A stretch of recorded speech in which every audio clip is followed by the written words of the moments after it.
Торғай мен тышқан ертегісі. Торғай мен тышқан дос болыпты. Екеуі бірігіп, егін егіпті. Тышқан жерді аяғымен қазып, торғай тұмсығымен шоқып, дән сеуіпті. Егін өте жақсы шығыпты.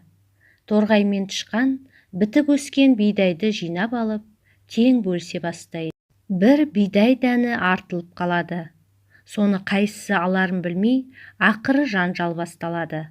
Торғай тұмсығымен шоқып, тышқан тырнағымен тырналай, осқылап, бір-бірімен ұзақ төбелеседі.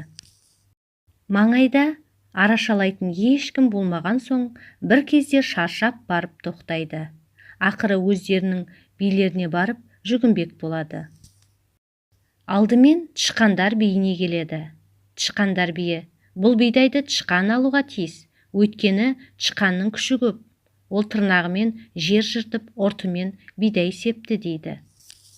Бұған торғай келіспеген соң, тышқан екеуі торғайлар биіне келеді. Торғайлар биі: бұл бидай торғайдікі.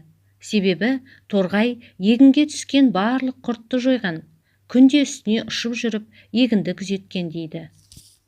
Бұған да келісе алмаған соң, торғай мен тышқан далада қой бағып жүрген бір шалға барады. Шал дәнді алып, екеуіне теңдей етіп бөліп береді. Бұған торғай да, тышқан да разы болып, өз жөндеріне кете береді.